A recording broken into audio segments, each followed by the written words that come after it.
Kulo nu setengah apal di kitab Sayyid Alawi, saking menghormati ke Mbah Mun.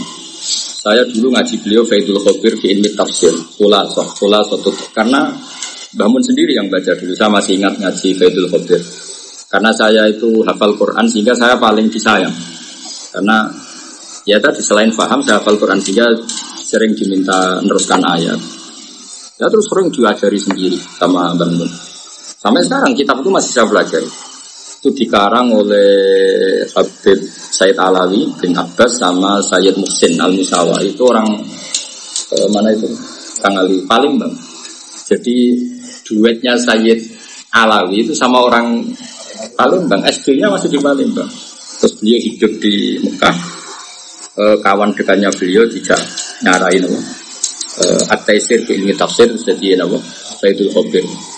Jadi orang Indonesia itu luar biasa. Era dulu ada Mbah Mahfud, Senawawi, Raden Asnawi. Era modern banyak masuk. Sekarang ada Mbah Mun. Mbah Mun kabundut sak donya nyolati karena ya diakui kapasitas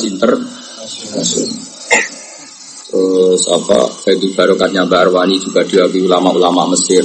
Dia kira apa? Sekarang tuh Indonesia luar biasa.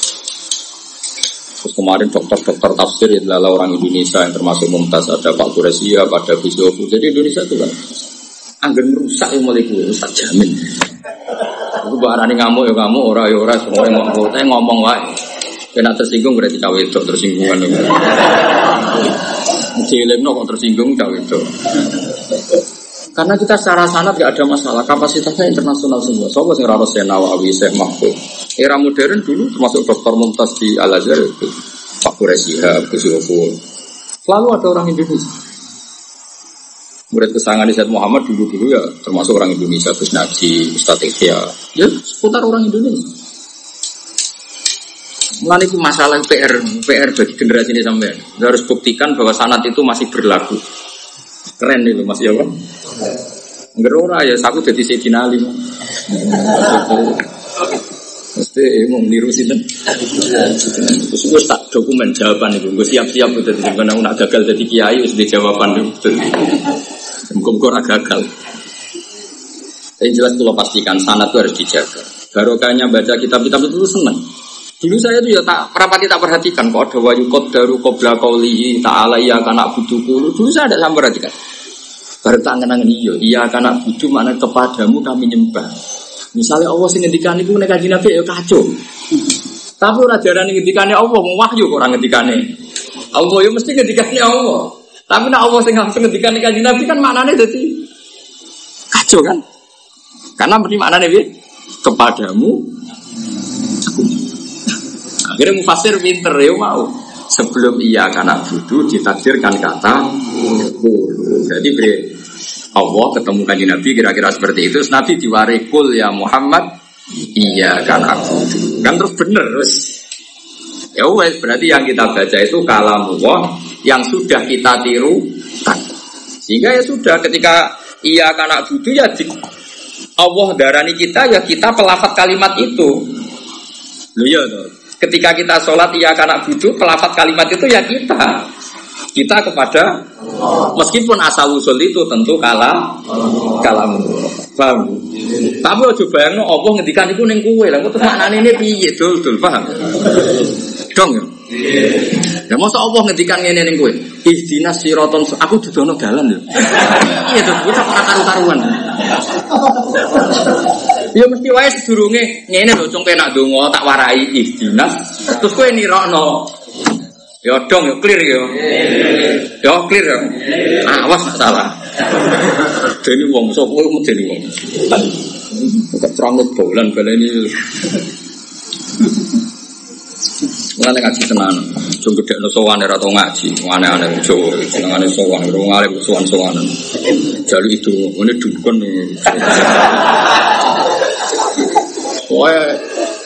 Wabene hadis-hadis ana wong alim kon nekani majlisal ilm jalisul ulama fi khilaqi dzikrihim ketika beliau-beliau mulai jadi sowan-sowanan itu saat itu emak. Kalau kamu sowan dokter itu pas konsultasi medis apa enggak? Masuk sowan dokter saja. Dok ngopi dok. Ini ora profesional. Kowe sowan polisi karena ada kasus anak hilang atau barang hilang. Jadi orang itu difungsikan sesuai fungsinya. Kalau sowan wong alim ya pas ngaji, itu keren. Kalau wong alim kula lebih pegatan. Bojo kula minggat. Nah wong alim tepan koyo aku, keliru bojomu lagi minggat. Lah kok keliru? Kudune tahun pertama wis terlambat. Wong kere ngono disabari 10 tahun. Yakin tak jawab. Kowe lapor aku, bojomu minggat mesti tak jawab. Terlambat, goblok bojomu kamu. Enggak baca fenomena. Mestinya rai koyo kowe diminggati tahun pertama, ora tahun kedua ketiga. Ya ya, jadi itu keliru. Karuan ngono kok dipertano. Kesuwen. Kesangking mangkel mesti tak jawab ngono. Lan ora usah takok ngono, maka iki tak jawab ngono. Maksud kula niku ben niku eman kan kita punya banyak ulama. Saya itu punya pengalaman agak trauma. Saya punya tamu seseorang itu sering sowan Mbah Mun, tapi nggak tahu sama sekali madzhabnya Mbah Mun. Tak tanya, pernah sowan Mbah Mun berapa kali? 10 kali. Tak tanya, khas madzhabnya Mbah Mun apa? Nggak bisa nerangkan. Ternyata nggak pernah ngaji. Jadi misalnya akatan ke situ nunggu, kok sowan jam ini ngenteni Mbah Mun ngaji. Jadi tidak punya kenangan ngaji. Itu jangan terulang pada saya, pada Gus Koyum, pada semua orang alim, pada Gus Wofur, pada Gus Najib. Eman, kita punya orang-orang alim yang baca kitab secara terbuka. Tapi balikannya ada orang nggak jarang sowan Mbah Mun, tapi sering ngaji akatan. Tak takok yo pas. Sampai sekian puluh item dia tahu khas madzhabnya Mbah Mun. Karena kenangannya ngaji. Jadi kalau kenangannya sowan kadang Mbah Mun tamu banyak. Kebetulan yang dijak ngendikan ndak dia. Mau paham apa itu?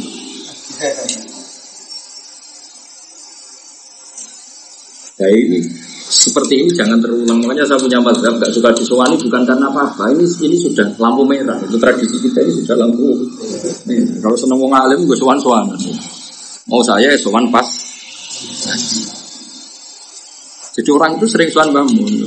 Tak tanya setelah Mbah Mun wafat dia mencintai saya. Tapi ya maunya gaya itu. Misal aku jelas aliran kita itu. Ailing coba terangkan khas madzhabnya Mbah Mun. Ya karena kenangannya sowan itu kan kecenderungan ngendikan bahasa basi ing bundi jam pinten saking dalam kan kecenderungan. Yes. Ya misalnya ke sowan aku misal Hamdani sowan piye waras sama tak pakon mesti ngono. Nang Jawa Timur malah cek urip ta. Malah nak ketemu kancane lho bojomu sik kirung bojone ning pasar. Kena kanca akrab rusak. Tapi nak ngaji kan Mbah Mun bisa nerangkan pas ngaji, nerangkan akhlaknya Rasulullah Sallallahu Alaihi Wasallam. Kadang pas ngaji nerangkan dawe-dawe Abu Bakar. Kadang pas ngaji, pas beliau nerangno Imam Ghazali. Akhirnya kan tetap ada yang kewadahan itu, ada yang. Tapi kalau sowan, tapi orang Jawa itu banyak seneng kiai itu maknanya. Ini menurut saya sudah lampu merah. Ladat seperti ini sudah lampu merah. Lah lucunya di luar kiai profesional, sowan dokter ya pas konsultasi medis, sowan polisi pas lapor ke pas sampai wong liya bener kok pas sampai ulama. Salah, itu apa-apa. Nah, seperti itu dikurangi lah. Enggak etis itu. Eman kan. Coba Mbah Mun baca tafsir Jalalain itu wah sudah mungkin 50 tahun mulai pertama latihan kiai sampai wafat tuh masih baca tafsir Jalalain. Khatamnya itu per 25 tahun. Artinya kalau 25 tahun untuk tiap ngaji hanya 3 ayat. Kalau 3 ayat diterangkan 1,5 jam, artinya detail. Kira-kira wong rapati pinter lah Pak. Gitu maksud saya. Paham? Lalu bayangkan misalnya wong awam ngaji setahun itu mesti banyak ilmu yang tidak. Karena tadi kalau 3 ayat dalam 1,5 jam mesti ada yang nyentel. Ini bayangkan wong paling goblok. Kemudian nak pinter.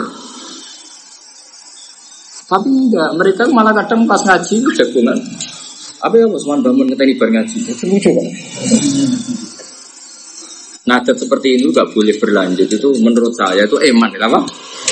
Iman. Banyak orang alim yang Kiai Saroni juga ngajar terbuka di masjid Menoro itu mulai zaman saya di Damaran sampai sekarang. Itu kan luar biasa. Ya situ aja daripada sowan ganggu beliau. Ya mungkin kalau sawal oke lah, sawal kan secara urfan memang orang sowan. Ya, untuk sawal ya masih normal ya, kan? Kalau di luar sawal mau sowan kok. Maksud saya ini aset Indonesia adalah banyak ulama yang membaca kitab secara terbuka, kira usah nyalami template, usah macam-macam ngaji, wes. Soalnya aku butuh jaga etika, jaga waktu, jam pantas, jam etis, kan ribet ya. Kalau gini kan pas sudah ngaji. Kalau ini justru membantu, karena kasihan. Saya tadi pernah punya pengalaman yang saya anggap itu pengalaman yang buruk. Wong sowan 10 kali, tak tahu itu punya kenangan apa tentang mazhabnya Mbah Mun, ingat sama sekali. Sementara saya punya banyak tetangga yang ngaji Mbah Mun tahunan, wong paling awam pun iso nerang. Itu kan luar biasa, karena tadi saya ngitung ya, kalau khatam selawe tahun, ngajinya per seminggu, apa? Per seminggu, artinya kira-kira per 3 ayat, 4 ayat diterangkan dalam waktu 1 jam setengah. Itu betapa detailnya, kira-kira betapa. Maksudnya detail itu wong sing paling ranti latar belakang mondok kira-kira paham. Misalnya pas dibangun cerita Rasulullah Muhammad SAW itu sakia, Nabi itu gampang ngempet, ora uring-uringan. Paling gak kayak mulai udah kenangan. Sifatnya Nabi gampang ngempet, gak uring. Sehingga kok bojomu mangkelno kowe bebas sabar. Ya ora sabar tenan kok ngamuk kok sabar. Mergo dia kenangan tadi bangun nyifati Nabi itu sabar. Ngempet. Oh, diceritaan Nabi ku lomo sampai ora iso turu, nak urung sedekah, urung amal. Paling gak dia mulai ku senajan to pisan-pisan tau kepengin niru Nabi. Hari kedua semedit nek lah rapopo, pokoknya pas bar ngaji dino Ahad isih anget iku lomo. Kok Senin lali medit lah rapopo. Kok Ahad nek ngaji eling meneh lomo meneh. Kan lumayan maksudnya itu kan. Jenenge pas-pasan wae, hidayat pas-pasan ya mau fluktuatif kan. Tapi kan lumayan karena kenangannya ngaji. Ya, tapi nak kenangannya suwan terus tepaan nyuwun sewu bangun tamunya banyak sing kebetulan yang dijak ngendikan ndak kamu coba kenangannya apa coba. Mau nyemak dawe ya ngendikan London sama tamu yang dekat. Mau ngeklaim tuh ilmu kamu udah denger ya kan. Yang akhirnya kegiatannya yang ngetano jajan. Niku ora suudon suul yakin. Jadi luwih parah timbang suudon. Pancen yakin tenan di ngono kejadian. Nah bayangkan kalau mereka ngaji, oke lah tetap sowan nggak apa-apa. Tapi yang pokok itu, sama delok tengene Nasaihul Ibad. Yahduru nama jalisal ulama fi khilaqil dzikr. Fi majlisil halal wal haram. Sebagian ulama nafsiri mendatangi majelis ulama adalah mendatangi ketika beliau mengajar. Terus Imam Ibnu Hajar Al-Asqalani membuat contoh Jibril. Jibril itu jauh-jauh dari langit, dari aras datang ke bumi karena hanya memberi pengajaran. Kamu tahu itu siapa? Kata Nabi, sahabat tidak tahu apa. Qad hadza Jibril. Itu Jibril datang untuk liyu'allimakum dinakum, untuk mengajarkan agama. Dan itu bisa berbentuk dialek. Kan masyhur Jibril datang terus tanya, "Ya Muhammad, akhbirni mal iman, akhbirni mal Islam." Artinya gini, Jibril sing wis ngalim, sing amin. Iku wae teko ning Nabi karena pas majlisul ilmi. Ora ono ning gone hadis Jibril teko takok kanjeng Nabi, piye kabare? Terus Nabi muni wah sufaqul khair ya salam. Ora ono dol-dol hadis itu ora. Iki aneh-aneh. Nah ono mau tuh yakin. Wah ana ora aku ya ngger Jibril teko ya urusan apa?